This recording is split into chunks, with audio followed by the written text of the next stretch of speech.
आप सबको जय मसीह की मेरे प्रियो। आज हम अपने 24वें दिन पर है इस उपवास और प्रार्थना के सफ़र में, और हमने बहुत सी अद्भुत गवाहियाँ देखी है। परमेश्वर ने अनेक लोगों के जीवन में आर्थिक ब्रेक थ्रू और परिवारों की समस्याओं में सुलझाव और अनेक प्रकारों के जॉब्स और नए नए काम और नए नए अवसर परमेश्वर आपके लिए ला रहा है। आइए हम आज बात करेंगे कार्य वातावरण में मार्गदर्शन के बारे में।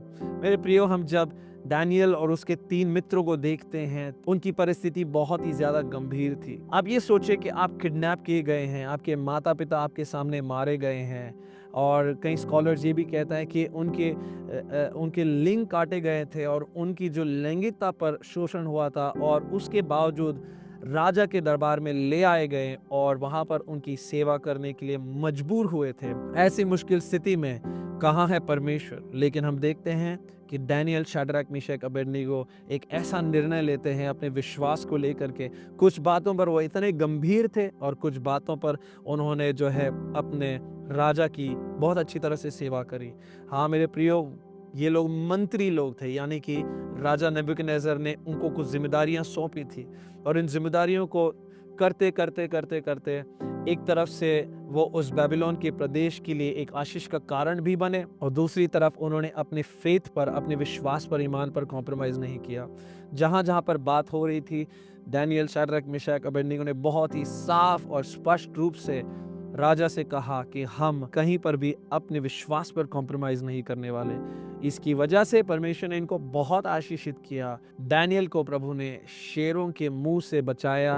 उस गुफा में परमेश्वर उसके साथ था, और शाद्रक, मेशक, अबेदनीगो के साथ में परमेश्वर का पुत्र चौथा इंसान बनकर उनके साथ आग में एक और था, और वो एक और यीशु मसीह थे। मेरे प्रियो, हम इस कहानी में से देखते हैं कि चाहे कैसी भी सिचुएशन क्यों ना हो, 2 काम हमें करने हैं। एक, अपने विश्वास और ईमान पर कॉम्प्रोमाइज़ नहीं करना है, और दूसरी बात हम ये देखते हैं कि जहाँ तक हो सके और जितना हम उत्तम काम कर पाएँ अपने बॉस के लिए, अपने राजा के लिए, अपने अगुवे के लिए, हम एक आशीष का कारण बनने पाए।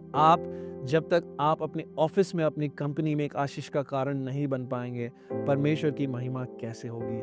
चाहे आप किसी भी समस्या में क्यों ना हो, आज परमेश्वर आपके साथ है।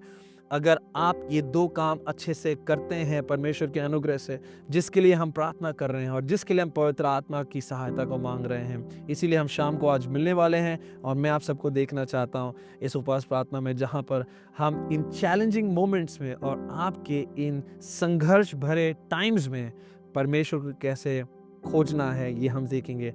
परमेश्वर की आशीष और परमेश्वर का अनुग्रह आप सब पर आएगा, जैसे हम दुआ करते हैं। प्रभु आप सबको आशीष दें। God bless you.